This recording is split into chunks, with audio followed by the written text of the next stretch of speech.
Yeah. I can't help it, I'm a gay man. The first thing I do is rearrange the furniture. I wonder if any of these people are Jewish. I don't know. Okay. Oh, that's a great beginning, huh? All right. Hi, everybody. It's such a thrill to be here. You know, I really hate to fly, and it took a lot to get me to come here. But I woke up this morning in the French Quarter, and I'm just so delighted. What a beautiful city, and what a beautiful room this is. And you all seem like happy, relaxed people. And I'm really looking forward to sharing some of my stories with you. I mean, so how many people are here because they're fans of the show, basically? Okay, a lot of you. Good. And how many of you are here because you want to learn about screenwriting? Okay, even more. Okay, so we'll talk a lot about that. And where to begin? I was thinking about where to begin, and I think I'll talk a little bit about who I am and how I got to where I got. Because mainly I think of this as my story as a miracle that someone my age should suddenly be in the bloom of his career. And a lot, I'm in my 60s now. A lot of my friends are either retiring or can't find work or are broke. And all of a sudden, I find that my career is kind of taking off right now. I mean, after writing the script and selling it to Ryan Murphy, now there's a lot of producers now want me to do other kind of showbiz bios, and I sort of have I get to pick and choose which projects I want to work on, and it's like a dream come true. I have to say, I didn't think it would feel this good to have this kind of late life success, but it really does. It really, for some obvious reasons, like I'm not going to be old and broke. I mean, that feels good. But it also feels good that as writers, we want our thoughts, to be seen and appreciated by the public. And I just find it's a miracle that something I thought of while sitting on the toilet one day, wondering what I was going to write about, and looking down on the floor and seeing all these books about Betty Davis and Joan Crawford, and thinking to myself, well, why don't I just write about what I'm interested in? And it was just the gayest little thing in the world. I didn't imagine that anybody would actually produce it, but I was recovering from a severe depression at the time. So I really did just write the script along with my friend, Michael Zam, who I've known 35 years. I really did write the script just for fun, almost as a kind of therapy, because after years of being a stand-up comic, and talking about myself and trying to write about myself and thinking that I was the subject matter, to finally find some subject matter that was just so delightful to work on that even if it went nowhere, I was just happy to, I mean, just imagine, we would get together in Michael's apartment and watch The Letter, and this was our research. We would watch Sudden Fear because we're researching a screenplay, and so the whole process of writing this was delightful from the start because I figured out at that point that I'll write anything as long as I'm learning something while I'm doing it. And so I went through the transition of really trying to expose my inner workings, expose my guts, to just writing about something that delighted me.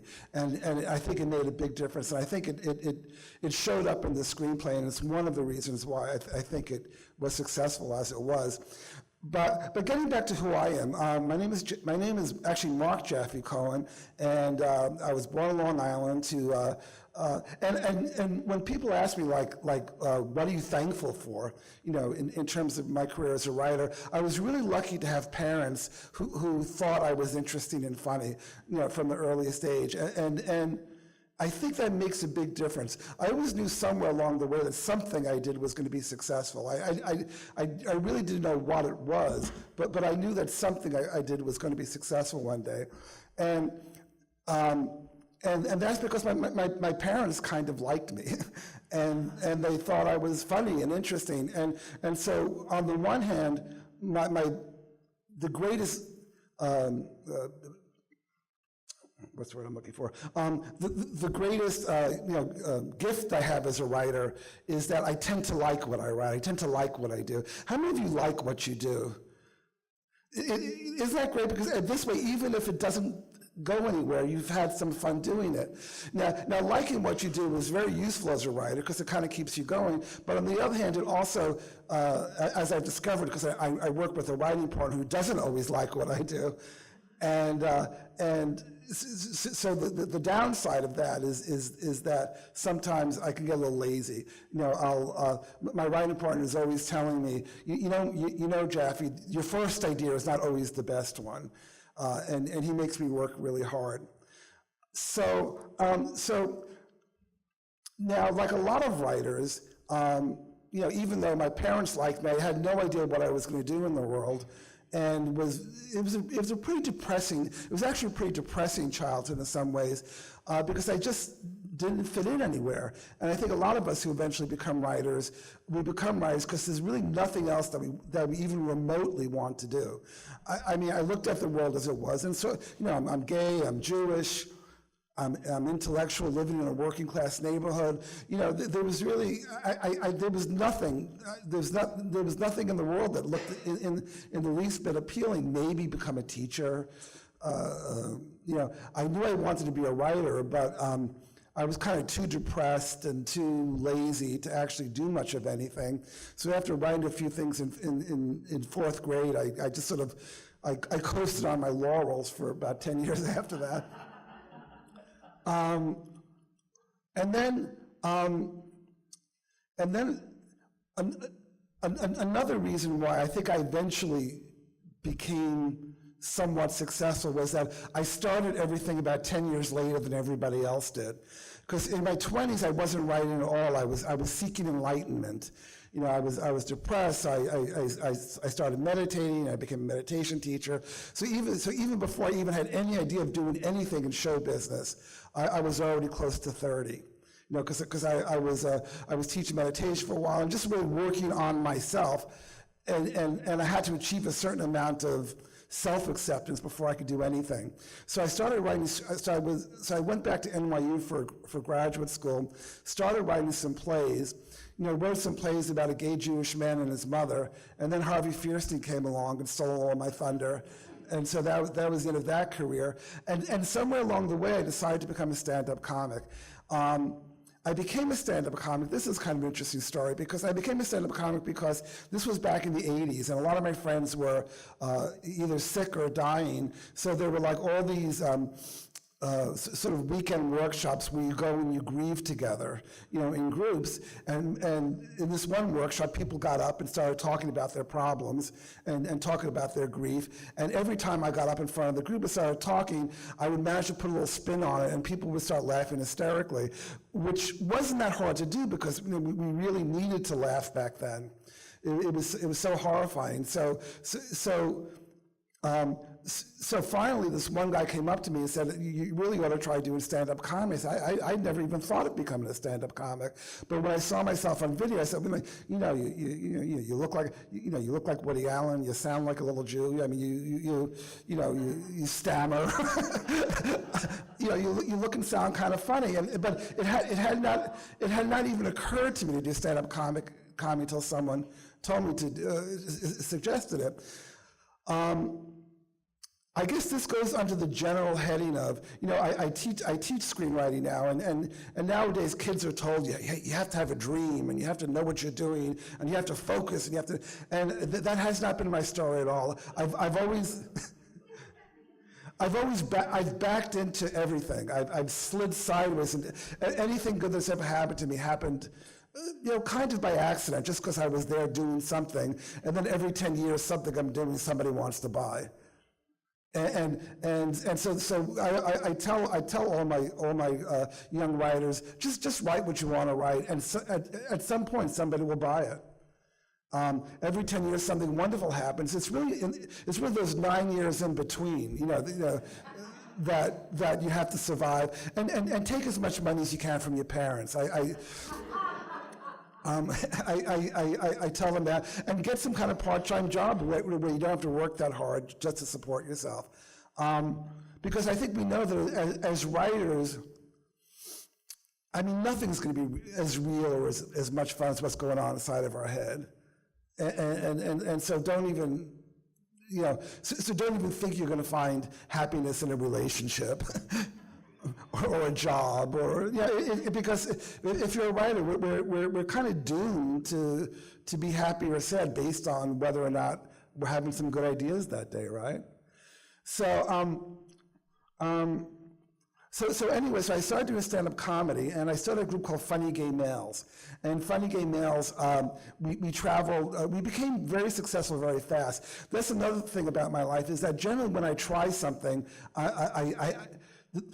I guess the point is that if you keep trying new things, you almost always have beginner's luck. Yeah. So I tried stand-up comedy, and I was good enough at it that I became successful. I was in my 30s. I was a little bit smarter than the 20-year-olds trying to become stand-up comics. So I got successful really fast, and I had a good idea. I wanted to do openly gay stand-up comedy. So rather than go to clubs and try to amuse, Guido from Brooklyn, start my own, really find my own audience. I found my audience, and we traveled around the world, myself and Bob Smith and Danny McWilliams. Unfortunately, Bob passed away this year, very sad. But we found our audience, and I kind of rode that wave for about 10 years. And then I decided I wanted to become, I wanted to act. Because I figured in order to be a stand-up comic, I would need to act a little bit. So I auditioned for a film, a comic film, and I walked in there and I did a funny monologue, and the guy laughed. And then I said, "What's the film about?" And he goes, "Well, it's about a guy who works in an office." So I said, "Oh, that's interesting." I said, "What kind of office does he work in?" And the guy goes, "Well, I don't know what kind. I haven't really written the script yet." And I said, "Well, if he's a travel agent, he could fall in love with this girl and send her on a trip, and then he could be there and fall in love with her. Or if he's a lawyer, if he works in a law office, he could pretend to be a lawyer and then try to defend her." And I just started spinning out all these scenarios of what his script could possibly be. And the guy looked at me and said, "Would you like to help me write this?" I said, "Yeah, sure." And that's how I became a screenwriter. I just sort of backed into it. I backed into it, and then it turns out that this guy had $1 million from his parents, and he had the money to make a film. His name was Chris Livingston, and another interesting story. His mother was Nancy Olson, who was Betty Schaefer in Sunset Boulevard, and who was married to a guy named Alan Livingston, who produced Bonanza, brought the Beatles to America when he was head of Capitol Records. I just happened to impress someone who was Hollywood royalty, and he had $1 million to make a film. And so I'm a successful screenwriter without really even thinking that's what I wanted to be. So we worked years and years on the film. It came out, the Times gave it a horrible review, and I wasn't a screenwriter anymore. Until a couple years later, like I said, I went through a severe depression, and I was looking for something to do. So I found all these books about Bette Davis and Joan Crawford, and we started. I said to my screenwriting partner, I said, why don't we write a screenplay about these two actresses who have to make their comeback in the same film, and they hate each other, just like Bette Davis and Joan Crawford. And my writing partner said, "Well, why don't we just write about Bette Davis and Joan Crawford?" I said, "Can we do that?" And he said, "Yeah, sure, why not? They're public figures. We can say whatever we want." And then Olivia de Havilland came along.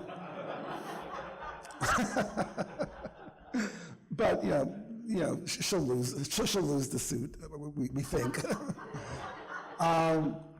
So again, it was just kind of you hang in there long enough. Every 10 years, you have a good idea and something happens, and so we wrote the script. It was called Best Actress, and it was just so delightful. It was so delightful because I love these two women, both on screen and off. And we wrote the script. It took us about a year, and then again, luck. Michael had a friend, Thelma Adams, who wrote for the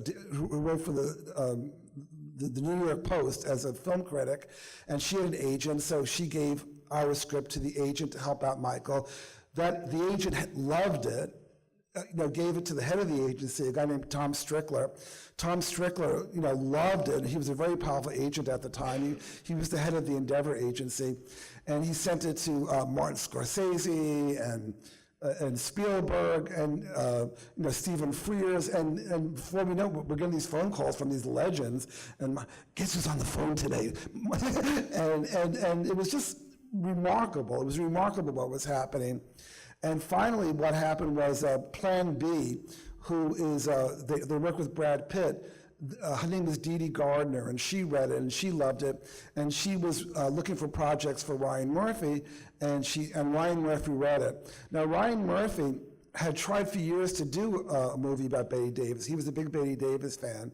And when he was younger, he was a young journalist in Ohio, and he had interviewed Bette Davis. And so for years, he was looking for the right story.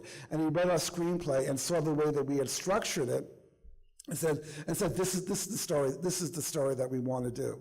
So he bought our script. First he optioned it. He optioned it for 2 years, trying to get HBO interested. Now this was 8-9 years ago, and they really weren't interested. It was different times. It was different times back then. Make a movie about these two old actresses who except for a couple of middle-aged gay men, who's going to give a shit? And so, part of my language. So it just sat around. So the script just sat around for a couple of years. Meanwhile, Ryan Murphy was doing Glee and American Horror Story, and he was becoming a big macher in the world of television. And finally, we got a phone call from the producer. This was about 4 years ago, saying Ryan wants to do as a television show. I said, oh, okay, great, that's wonderful. Because by this point in his career, he could have gone to FX Studios and said, I want to do the phone book, and they would have said yes, because he had just done O.J. Simpson, so everything he was doing at FX was successful, so FX gave him the green light, and he was now ready to do this. I don't want to spend too much time on the actual mechanics of how it got done, but there was some problem, because this was it was a very unusual situation to base a TV show on an unproduced screenplay. And so originally Ryan Murphy wanted to pay us as producers and pay us as, and bill us as based on a screenplay by Jaffe Cohen and Michael Zam. Because he was basically looking at our screenplay as though it were a book or a newspaper story or a play, something in which the writer sort of owns the rights, and once he buys it, he can do whatever the hell he wants with it. But that's not the case. So Ryan Murphy wanted to do this with our screenplay, and basically just chop it up and stick it in his, stick it in there, but not credit us as we ultimately got credited as creators of the show. So in other words, he was, for those of you interested in the legal aspects of this, he basically wanted to chop up our screenplay and use our scenes and our structure and just sort of kind of pay us off. Initially, he would have wished we were Shakespeare, like dead for 100 years, because he wanted to make it a Ryan Murphy production as opposed to a Jaffe Cohen, Michael Zam story. So all we can say is union. Thank God for the Writers Guild, because we had to go to the Writers Guild, and once they heard what the situation was, they say no, that this is not a TV show based on something. This is an original show, and you guys are the creators of the show. So that's a nice little side story. Thank God for the union, because once we got credited as and then once we got credited as the creators, because basically the first 2 episodes of the show, 70% of the dialogue is ours, and then we added characters and subplots. We suggested characters and subplots to Ryan along the way, and then we got to write episode 7 all on our own. So what you saw on the TV show Feud was the basic story. The basic story structure, and I could talk more about story structure, but sort of starting with Joan initiating the project, getting Betty involved, starting on the project, the whole thing with the Oscars, coming back later to do Hush Hush Sweet Charlotte, up until Joan's death, which is the structure, that's the structure of the story, that was all ours. He basically took our structure, chopped it up, and kind of spread it out. And we got to suggest other characters, and we got to write episode 7, and for all this, we are now co-creators along with Ryan Murphy. And the irony of it is that initially we were enraged because Ryan Murphy was going to take credit for stuff that we had written, and now we're taking credit for stuff that he wrote. So, although people who've seen both, don't tell anyone I'm saying this. People who've seen both said, your dialogue is much better than his. So anyway, so it got made. It got made, and I'm sorry, what's your name? I was just talking to Tommy, and we were talking about Jessica Lange. Jessica Lange was very, very important in terms of getting this made. She read the original script and said, "This is brilliant. I can't wait to play this part." And so one of the reasons the show got made was that Jessica Lange, who is now becoming a big star with American Horror Story, really, really pushed. She really wanted to play Joan.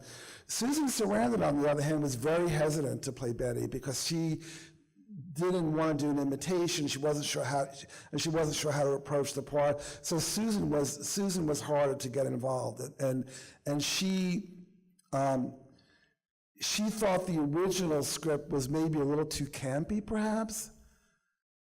Although I don't think it was, because let's face it, Joan and Betty were campy. I mean, it's pretty hard to write about Betty Davis and Joan Crawford without making it seem like it's an exaggeration, because they were two very talented, wonderful people, but they were both pretty monstrous in their own ways.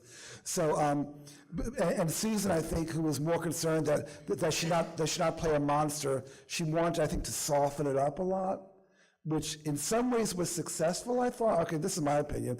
In some ways it was successful because it contrasted really nice with Jessica Lange's more larger performance. And in some ways I wish she had gotten Betty a little, yeah.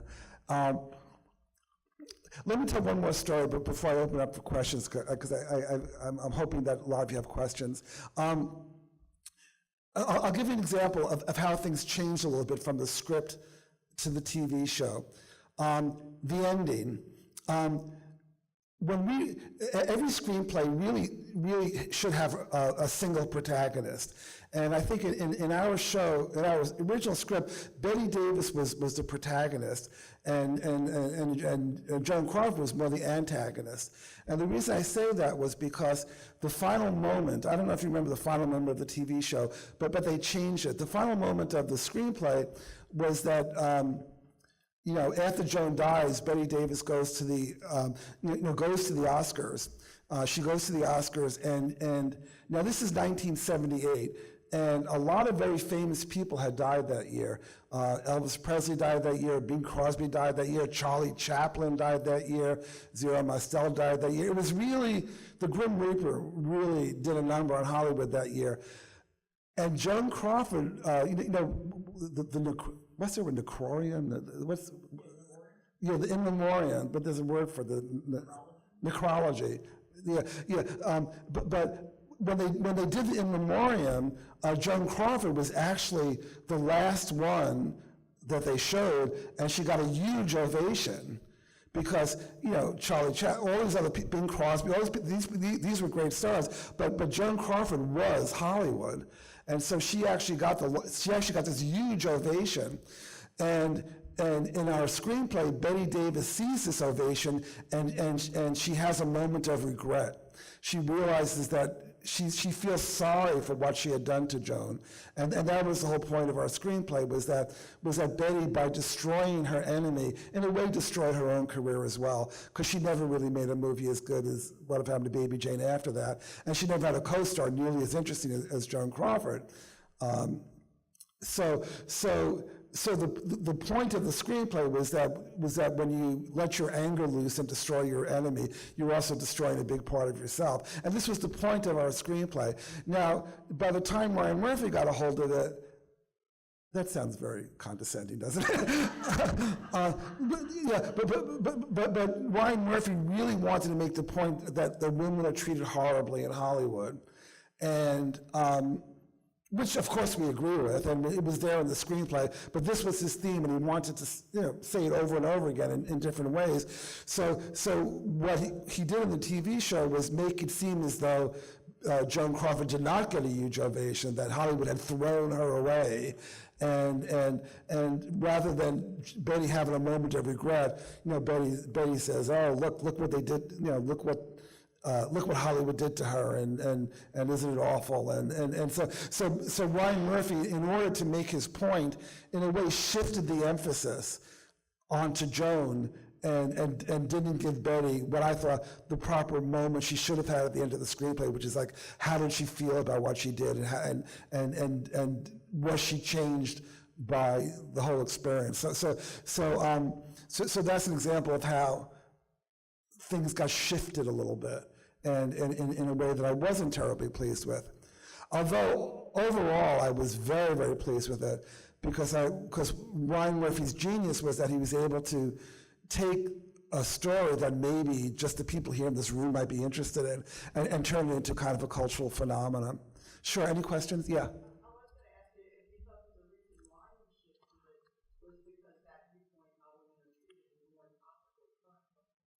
Well, yeah, I think it is more topical, and Ryan Murphy is one of the people that made it topical, because I think Ryan Murphy, God bless him. I've gotten to like him over time. He's very nice to us now.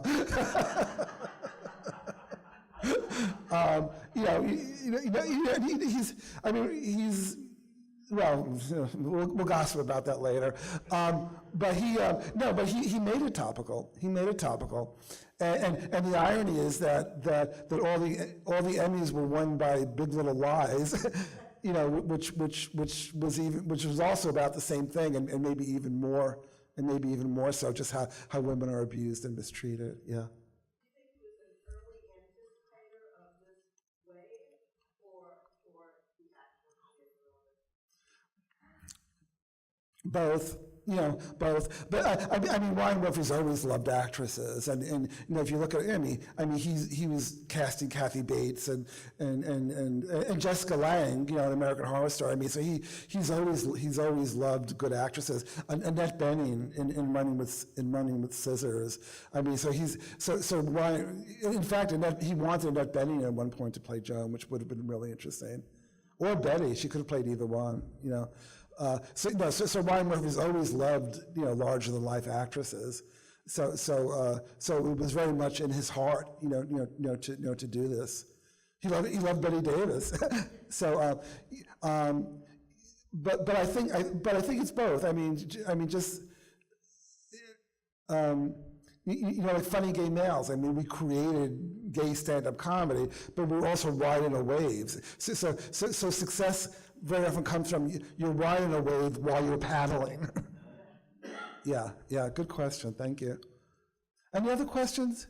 Yeah? A couple of years ago, I got to see a live stage play of this exact story, and I was wondering if that was from your script. It was two men playing the roles. It was a two-man show. Was that from your script, or did somebody else have the same idea? Where'd you see that? Buffalo, New York. Huh. Oh, okay. We'll sue him. No, I've never heard of that. I know that they did a production in London, and I think different people have tried to tell us. Because it's such a great story, and it's like found art. It was just sitting there waiting to be made into something. But I think that I think the reason that our version was successful was that. We're good writers, and we're good writers in that the original idea was not to write about Bette and Joan, but to write about these two women under these circumstances. And so the attitude we took right away was that we wanted to write a script that even if you had never even heard of Bette Davis and Joan Crawford, the characters are that specific enough and that well thought out that you enjoy it anyway. And I think if we had when we started writing The Queen with Helen Mirren, was like a big movie at that time, and that was kind of our model for writing about not a famous person, but a woman with very specific problems. So our script had some campy moments, but we really set about to figure out who these two women were and to write about them very specifically. And the more we read about them, we found the angle, which was that each one of them had what the other wanted. Like Bette really wanted to be thought of as someone with sex appeal, and Joan really wanted to be thought of as a good actress. So it was kind of a classic. What's that Stephen Sondheim song? Jessie and from Follies. Each woman had what the other one wanted, and the more we read, we realized that that kind of a standoff is just perfect drama. Perfect drama. Yeah.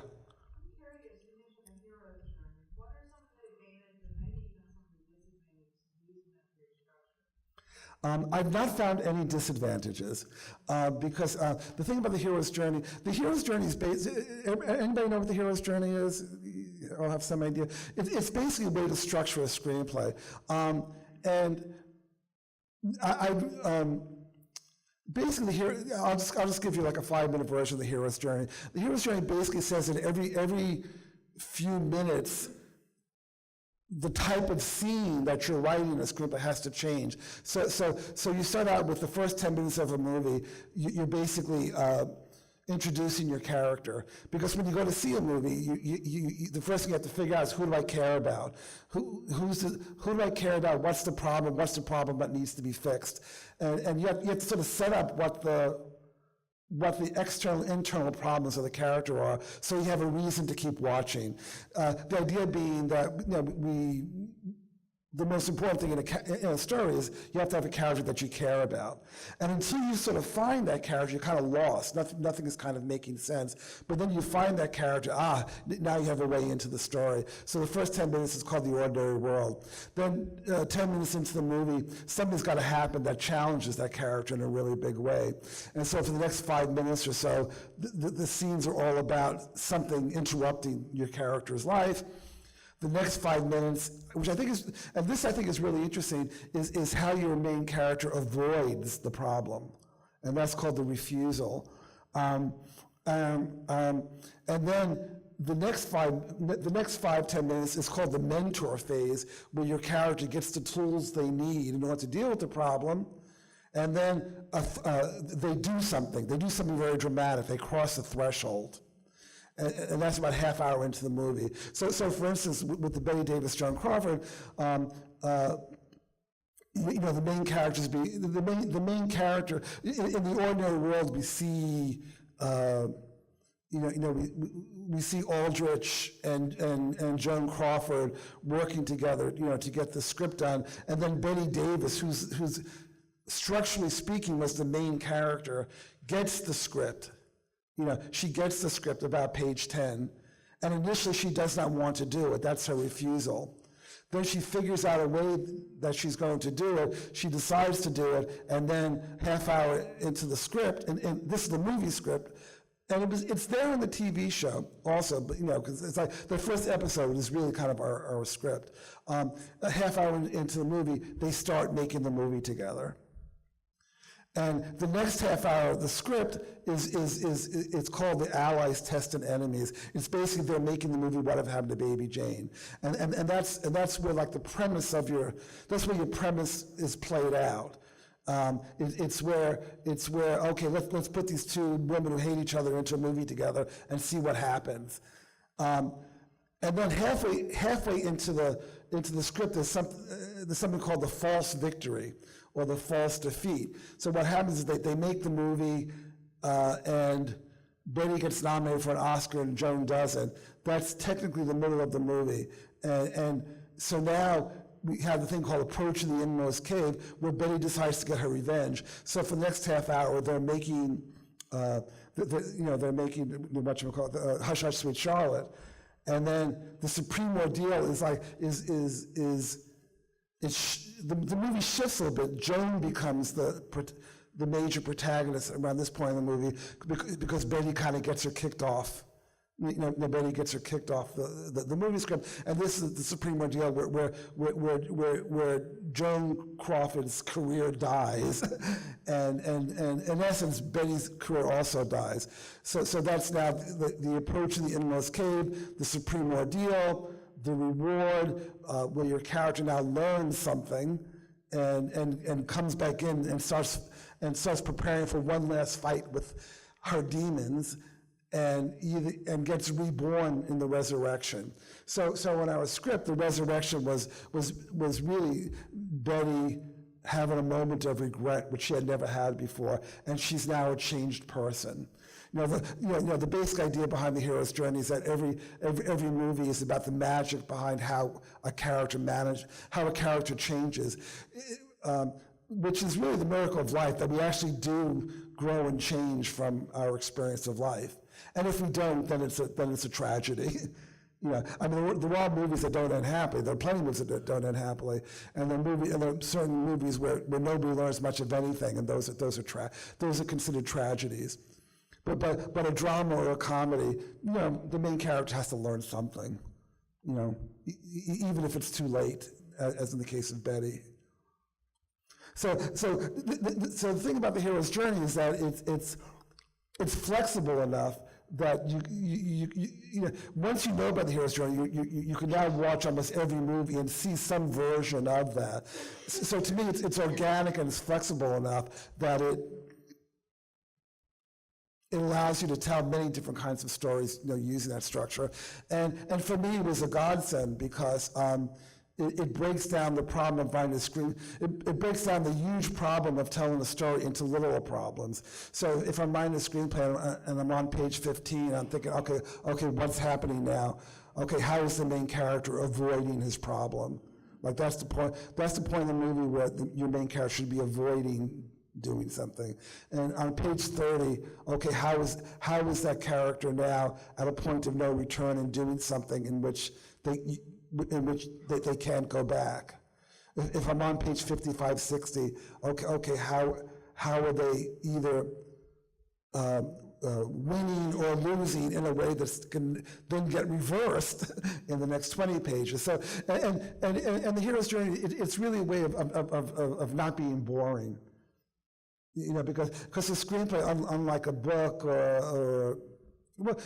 unlike a book where you can kind of read at your leisure. When you write a movie, you're strapping someone into a chair and making them watch the story in the order that you set it out. So you can't afford to veer too much away from that basic story structure. And all this comes from Joseph Campbell, and who was a great mythologist who went around the world and saw that all stories have the same kind of structure. The young guy, the young caveman, the village is starving. That's his ordinary world, and he doesn't want to go on the hunt. His older brother dies, and so now he has to go on the hunt. So now that's the call to adventure. He doesn't want to go on the hunt because he can't do it. That's the refusal.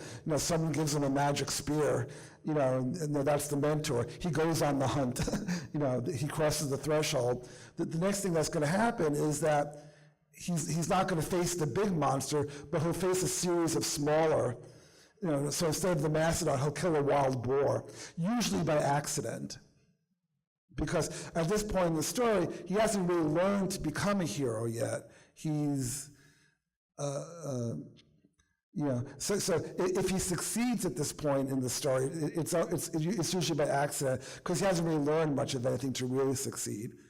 And then maybe halfway through the story of his hunt, they manage to survive some awful ordeal, and now they're ready to go. And then 2/3 of the way through, he has the big fight with the mastodon, and now they have to figure out a way to drag it back to the village. and that's called The Road Back. So it's all, if you're interested, Christopher Vogler, The Hero's Journey, is really the book to read about that. And then, if the other book I recommend to my class is Blake Snyder's book. Blake Snyder wrote a book called Save the Cat. And when I write screenplays, I'm using, I kind of combine things I've learned from both books. Because, for instance, in Save the Cat, they talk about 5 minutes on page 5, about 5 minutes into the movie, some minor character is going to state the theme of the movie in some kind of offhanded way. Because 5 minutes is about, when you sit there and watch a movie, okay, what's this thing about again? So some character will say, Betty, you really should do something about your anger.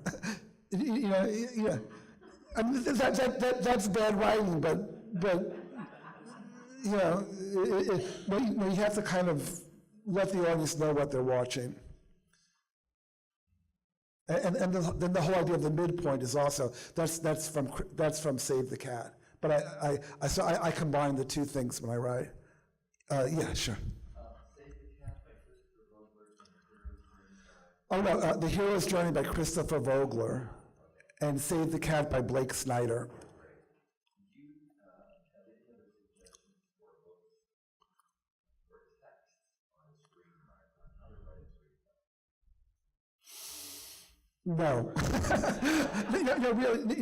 No, because I'm a text is only so good as as I use it, and I find I use these things, I use these concepts, and once I found that, I sort of stopped looking.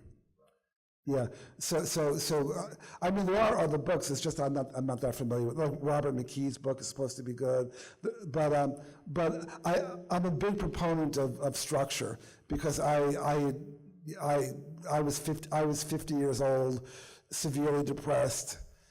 Didn't think I would write something ever again. And luckily, my writing partner, who had been teaching screenwriting at NYU all these years, started going, well, you know, Jaffe, it's page 10. I said, well, that's ridiculous. I don't want to. But I find for me, it was a lifesaver, because again, it breaks down the big problem into little problems.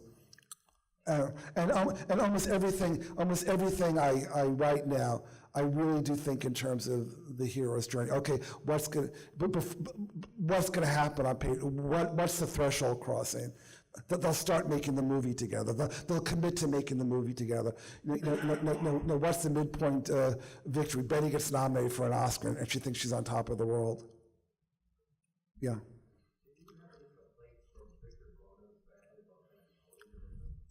No, not at all. Not at all. I mean, Victor Buono, I think he's got a nephew now, but he was very open in his day, and he was very he was about as openly gay as a person could be in his day, and I don't think his family, if anything, he was treated with kids' gloves,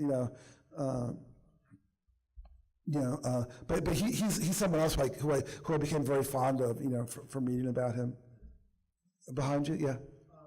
Since bringing the script to screen is by extension a collaborative effort, I wanted you to talk a little bit about your feelings about loss of the property, the story, if it was better or worse as a result of this collaboration.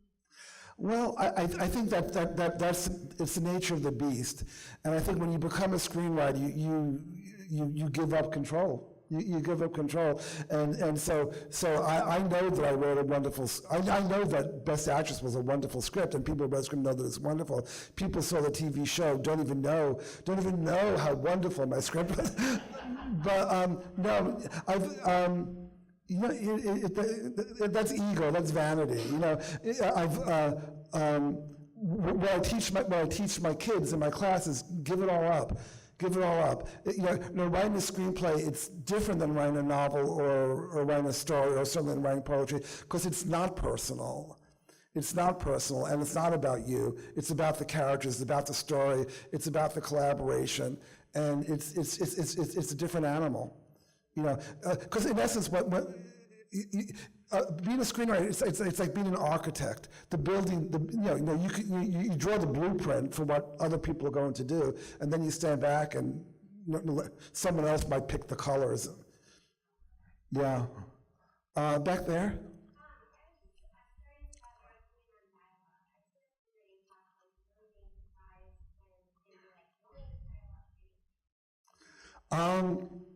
Well, gee, I mean, I love writing dialogue, but I always want, but I've learned to write a lot less than I thought I had, because the thing about a movie is you're looking at this huge thing, you know, even on television, you know, the screens are that big. Well, half of us have TVs at home this size, and if it can be done in a look, if you may not need a whole lot of interesting dialogue. You just have the husband look at the wife and go, "Oh," you know, and that's it. So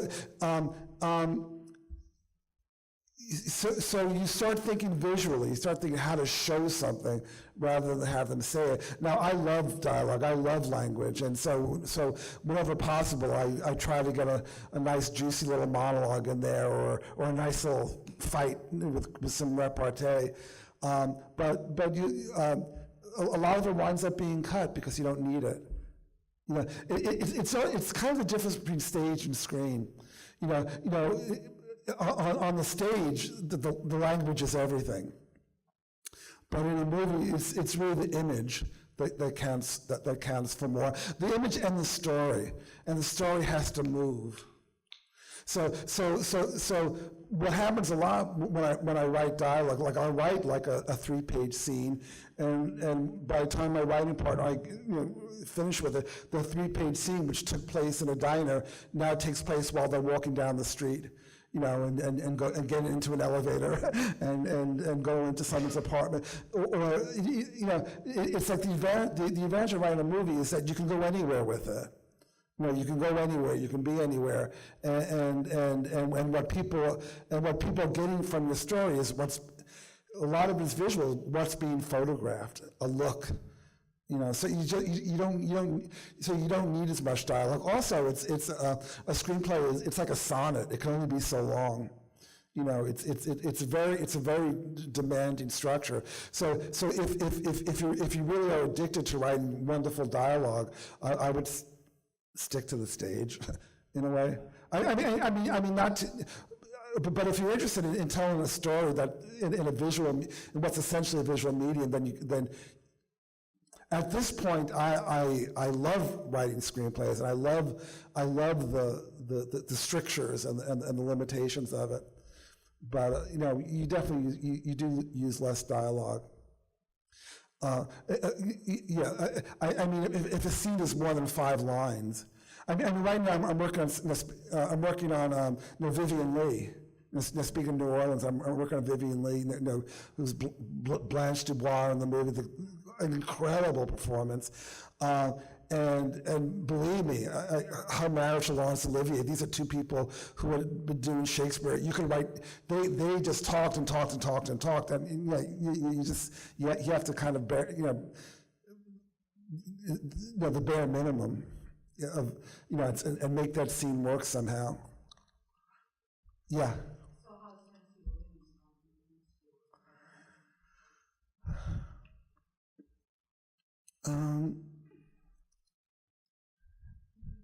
How was Tennessee Williams effective? I had to learn that I wasn't Tennessee Williams. Because I was a real smart kid. I was a straight A student. I no thought of becoming a stand-up comic, or no thought of becoming a screenwriter. This was all tacky stuff to me. I didn't watch TV. I barely went to the movies when I was younger. So if someone had told me when I was a kid that I was going to become a stand-up comic or a screenwriter, I never would have believed him. No, I wanted to be like Tennessee. I wanted to go down in history as a great artist like Tennessee Williams, or in my case, Arthur Miller, because I'm Jewish. But I had to give that all up. I think I went through a big depression in my midlife crisis, and what I finally figured out was, something, I'm not a tragedian, and going down in history as a great tragedian or as a great playwright, it ain't gonna happen. I'm an entertainer. I want to delight. I tend to shy away from really gritty stuff, So no. But I had to figure out that I wasn't Tennessee Williams.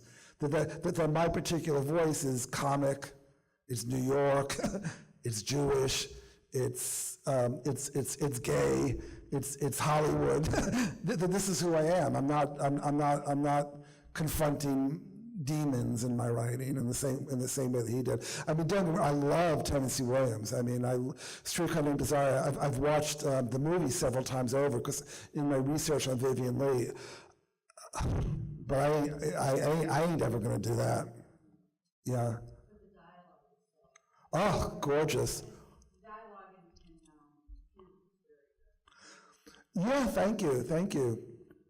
I love writing dialogue, but I'm usually thinking more in terms of the joke, or I'm thinking, or in terms of, it's drama, but it's not.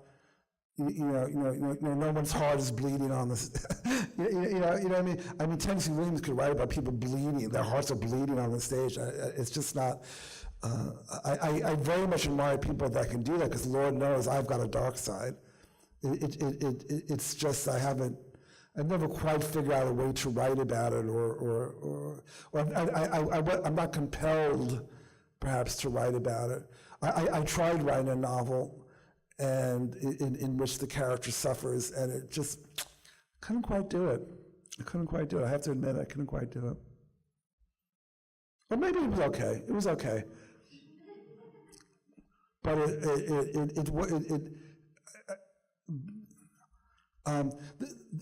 okay, here, like I wrote a novel a couple years back called Tush, and it was all about, I had this crush on this, I had this hopeless crush on this gorgeous painter up in Provincetown. I just loved this guy, and I went through years of suffering, because he wouldn't have anything to do with me, and I wrote this novel about him, and as I'm writing about it, almost as my research, I fell in love with someone who looked just like him, and kind of relived what I was writing, and by the time I finished the book, I wanted to have nothing to do with it because it was so painful. So I look at someone like Tennessee Williams, who had all these roiling feelings, wrote about his roiling feelings, then created more roiling feelings for himself, and I say, thank God, that's not me.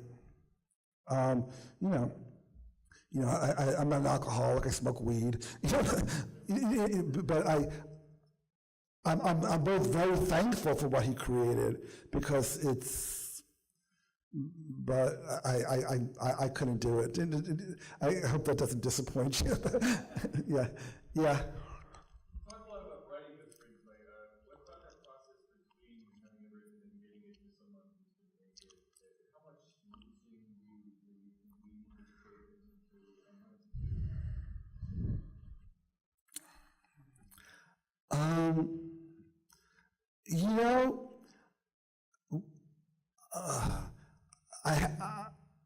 I'm a pretty diffident kind. I guess diffident would be the word to describe me.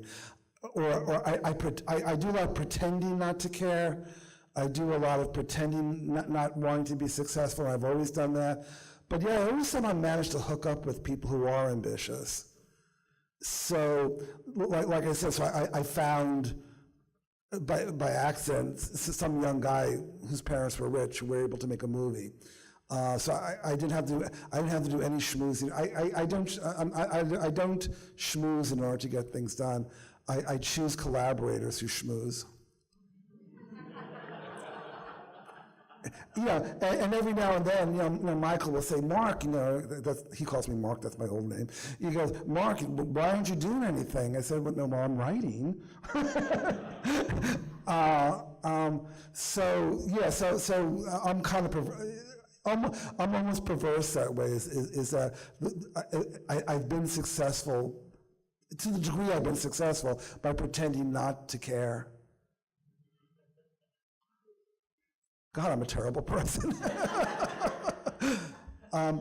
Yeah, yeah, and one thing and one of the reasons that works is because if you appear too needy, oh God, they run in the other direction from you. Yeah, and the thing about the way Hollywood works is that it can change in a moment. You know, it's like I've gone most of my life trying to meet people who would help me to get things done in my own offhanded kind of way. And now I'm becoming the person that people are trying to meet. And all it took was having my name associated with one thing that was successful. Because Hollywood will just, if something's successful, then everybody runs there. And then, 6 months later, you're a has-been. But it's such a slippery pole. Everybody's looking for a way up. So if you appear to be that, which is this year I'm appearing to be that. So I have a lot of producers say, "Oh, get those guys who wrote Feud, and we'll hook onto their name now." But no, I'm old enough to realize, that'll last another few months. Yeah.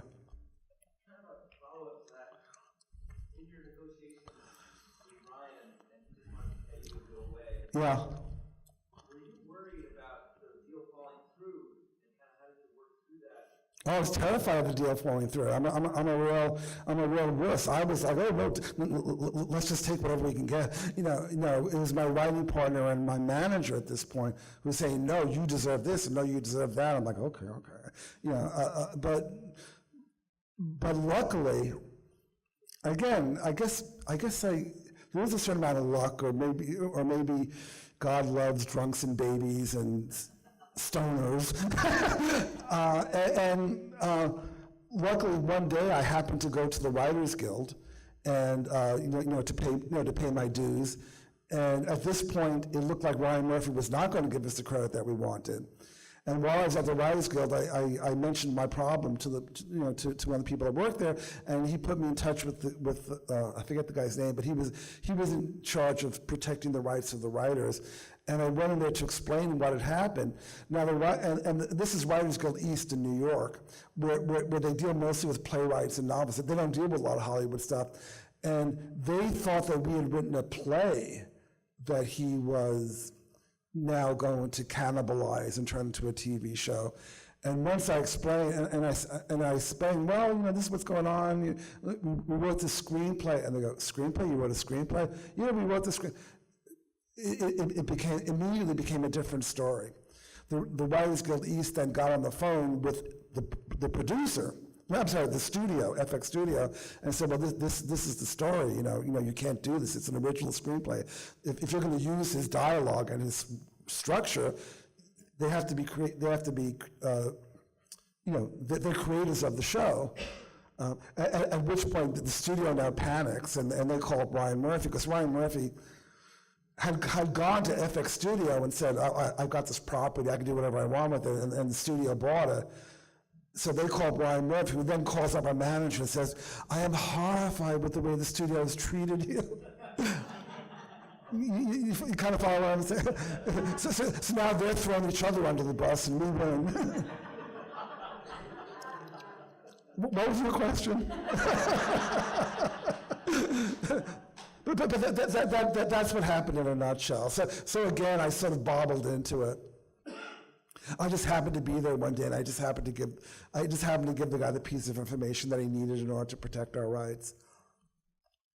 But what was the question again? That's a big moment to decide to fight or take what you can get, especially if you don't have a long catalog of previously sold work, your name's not out there already. It's a bold moment to say you're going to fight for what you deserve. Well, I have to credit my writing partner very much. I mean, Michael Zam, I love this guy, he's my oldest friend. He just, Jaffe, we have to do what's right. And when I thought about it, I thought, he's right. If I had to sit there and watch this TV show and watch my dialogue being spoken by these actresses without being credited as a writer, not based on, then I really would have felt terrible at that point. I said, okay, what the fuck? Let's go for it. But no, but it was an ordeal. It was definitely an ordeal.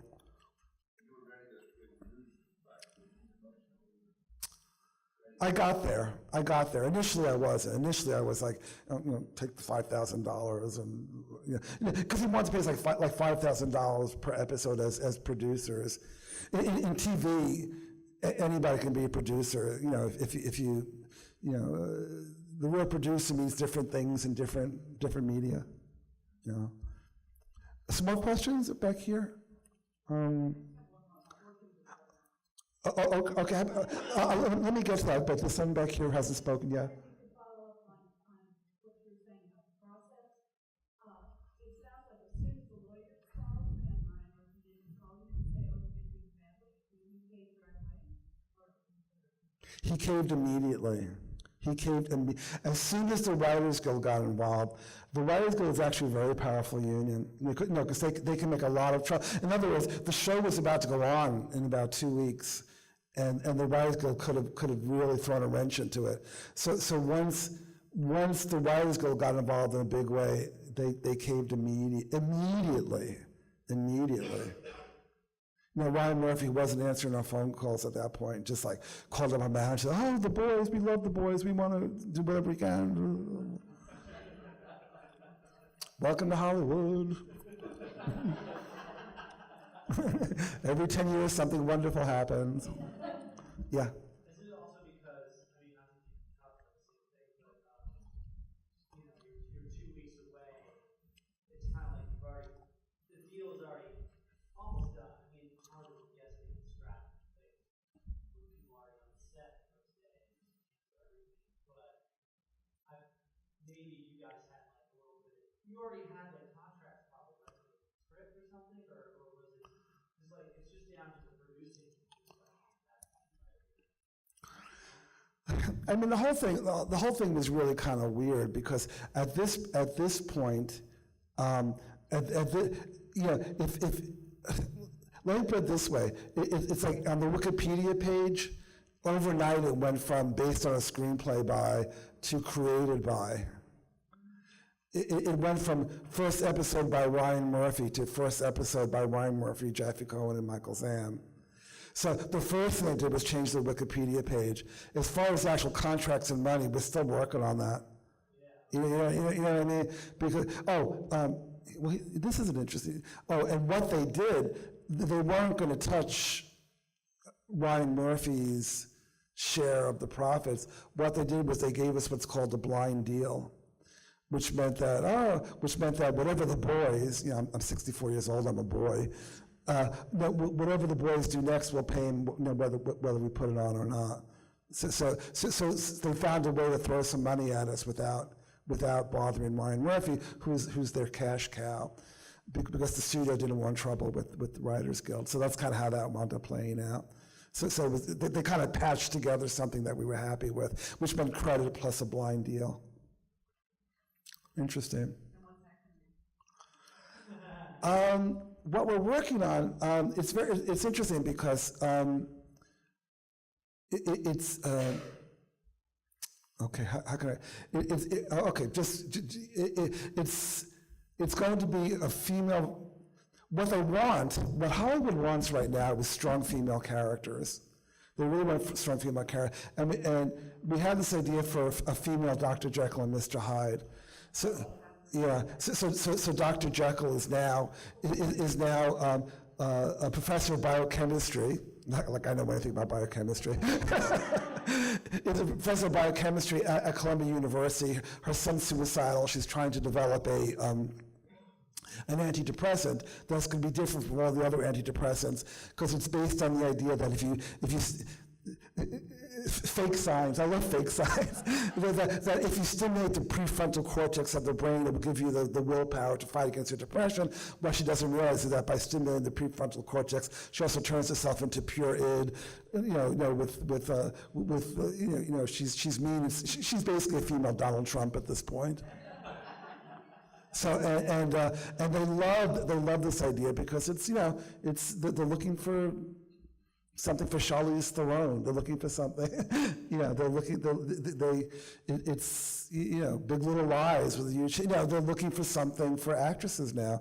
So if anybody wants to break into TV, if you can, if middle-aged women are it now. Yeah. Hey. Which I'm perfectly pleased with. I find female characters more interesting than male characters for the most part. Because the way I put it was that, because women are torn, almost every woman I know is torn between a side of them that's domestic and nurturing and believes that in the real truth that love is what matters and relationships are more important than anything else, versus the mark they want to make in the world. And so if you can figure out how that plays out in your particular character, you got a miniseries. And I firmly believe that. I was talking to Ann Dowd, and like she's someone I would love to write for, and we were talking about this idea about how women are torn in these two different directions. And when you find the specifics of that, just TV is different than film. The hero's journey works in film. In TV, you need characters. You need characters, and you need a kind of dysfunctional family unit in which they're always going to be at each other's throats in somehow or another. So just in general, a movie's about the story, and TV is about the characters. So and this is what I've learned recently from developing TV shows. Find the characters and find the ongoing unsolvable dramas within the characters. Find the hole in the soul that never gets filled. So the person has the same problems week after week after week. Any other questions about TV or film? Yeah, sure. So you mentioned research a couple times. Yeah. So did you actually research biochemistry? How important is research as far as developing a project?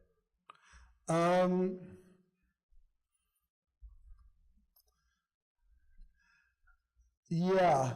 No, I did not do a whole lot of research on that. It's like Wikipedia stuff. The thing about like science, what I've discovered about science fiction, a lot of my students, they want to write science fiction. They want to, you just have to figure out what the rules are and make them consistent. And people will buy, if the story is good enough, they'll buy the bullshit. Okay, you've simulated the prefrontal, where the hell's the prefrontal cortex? Somewhere, but it should just make enough sense that people will accept it. A wrinkle, it should just make enough sense that you can go back in time by finding a hole in the universe somewhere. But when I'm working on a true life story, like the Vivian Lee thing, then I'll watch all the movies. What I do with Hollywood characters, I really watch everything they've done. Like if you watch all of Joan Crawford's movies, you find the commonality, and there's your character. You watch Vivian Lee's movies, whatever shows up in every movie is who she is. Yeah. You may have answered my question, but you really didn't. It seems like in TV you get really interested about you, and get really hooked, and I'm watching, you watch, many episodes, it doesn't finish in a very satisfying way. And is that because it's not so much about the story, doesn't have the arc, it's just more character, and it just goes on and on. Do you mean each episode or the season or? Well, for me personally, I very rarely watch more than one season of a show. I feel like the writers kind of play themselves out after the first season, and then maybe the third or the fourth season they'll find their mojo again. But getting back to the question about research, these producers approached us about writing something about the Berklee School of Music. A guy named Tom Warner, he developed Roseanne and the Bill Cosby Show many years ago. I mean, he's like a legend. He's a legend in terms of producing TV. And he has some producers working for him. They contacted us. They thought we might want to write something about the Berklee School of Music. Now, I had never been to the Berklee School of Music. I know very little about the Berklee School of Music. What I know about is drama. So we created these basic characters, sort of a female mentor with a daughter who falls in love with a young guy who wants to study with her mother. So you look for those triangles, You know, and so from a dramatic point of view, we were able to kind of bullshit our way through it, and to write something just good enough that Tom went away and goes, you know, have you ever been to the Berklee School of Music? I said, no. And so, and then he sent us there, and what we discovered at the Berklee School of Music, that it's different than what we thought it was. It's much more international. There are a lot more women there. It's an incredible place. And it definitely will affect the tone of what we write. So in terms of writing the treatment, you know, because with a TV show, what you need to do is you generally, you know, you write like a one-page description of the show, then you kind of, you struggle to figure out what the plot of the first episode is, then you figure out basically what's going to happen for the next 10 episodes, and then for the next 6 seasons. I mean, and it's, you know, 90% of it is you're going to throw out, it's going to be bullshit. But you have to write something just good enough that people will want to take a chance with you to develop the actual show. So Yeah. you said when you actually visited the first writing change, especially when you're doing real life characters, you have to deal with the obligation to get it right, and you have to make these sessions make it entertaining. How do you reconcile that? That's something that weighs on you, or just I mean, what I've discovered is that reality can be looked at in so many different ways. I mean, so for instance, I mean, Vivian, we're basically writing about, getting back to Vivian Lee, we're basically writing about her marriage with Laurence Olivier. Did they love each other or didn't they? You know, were they deeply in love? Were they soulmates? Or were they just these two gorgeous, talented people who were kind of using each other in order to get ahead? So in other words, Vivian, again, each had what the other one wanted. Vivian Lee wanted to be a great stage actress, so she hooks up with this great actor, Laurence Olivier, who's incredible on the stage. Laurence Olivier wanted some sex appeal, wanted to become really a better film actor, because initially Vivian Lee is a better film actress because she's natural, she brings her own emotions to it. Laurence Olivier was this goofball who was doing way too much on the screen. So the question then becomes, is this a real love affair, or are these just two people who used each other and suffered the consequences thereof? How do you answer that question? What's the truth of that? You know what I mean? So if it's a good story, the truth is going to be malleable and ambiguous. But in terms of research, you know, my writing partner went to London and found all these letters that Laurence Olivier wrote to Vivian Lee, and they were in love with each other. I mean, they certainly had a period where they couldn't bear to be separated from each other. So that will affect certainly the tone of what we write, and probably make it better, because then when Vivian Lee has her mental breakdown later in life, I mean, it's that much more heartbreaking that Laurence Olivier loses the love of her life, and they lose the love. They both lose the love of their lives. So the research will affect the story in that case. As far as the Berklee School of Music, the research will affect it because one thing, in our initial idea of the TV show, they're all competing with each other. And what I found when I went to the Berklee School of Music is, yes, they're competing with each other, but these kids are also visionaries. These are kids who want to change the world. So now the tone of it changes. So a lot of what we'd already written was pretty solid, but the tone of it is going to change. Oh, okay. Do people need to use the room? Can I'll stay as long as people have questions. Sure. Yeah. So technically, you may leave now if you want to, but I'm happy to stay. Any other questions? Oh, what's the question?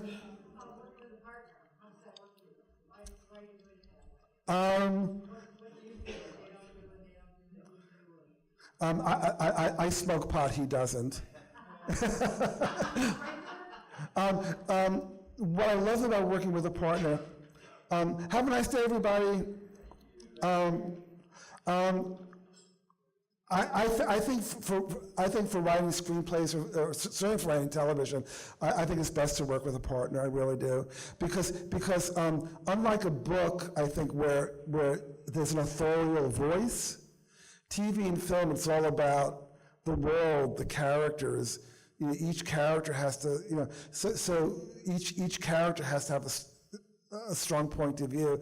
And I find that working with a partner, my partner will very often have an angle that I had not thought of.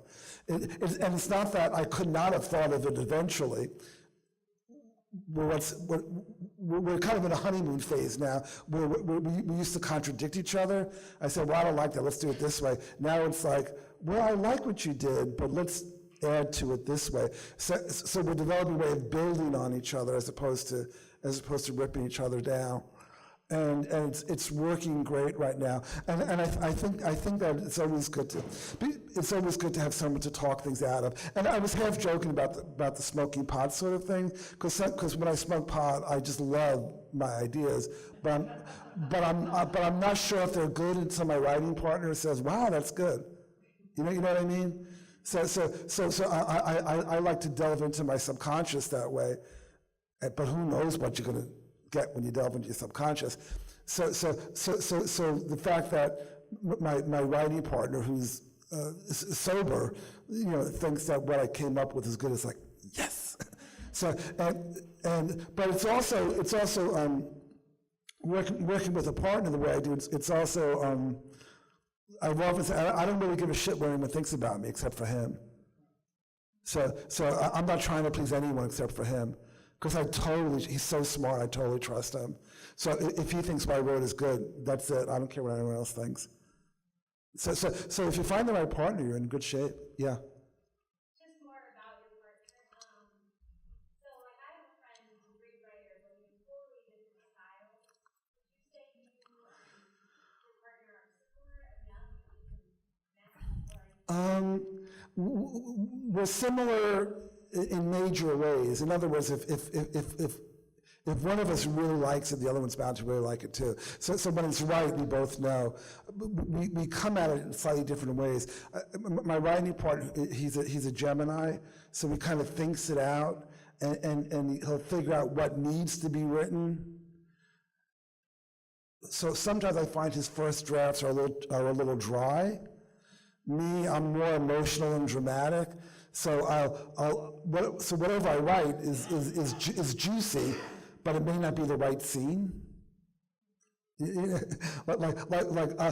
I can't write a bad scene, but I can write a scene that's not right for the story. So it's like playing chopsticks. You know, one of you does the melody, the other one does the, and so in general, he will see the big picture, and I'll start coloring it in, and then he'll polish it, and then I'll polish what he polishes. So we have similar tastes, and we have similar ideas of what's good and what's bad, but it's more like he likes to start things. I like to. I start writing sometimes where he leaves off. You know, it depends what part. Like to me, it's like, okay, just tell me what the story is, and I'll write the scenes. He's more like, oh, we have to figure out this. He's the real structure Nazi of the two of us. Yeah. Oh, well.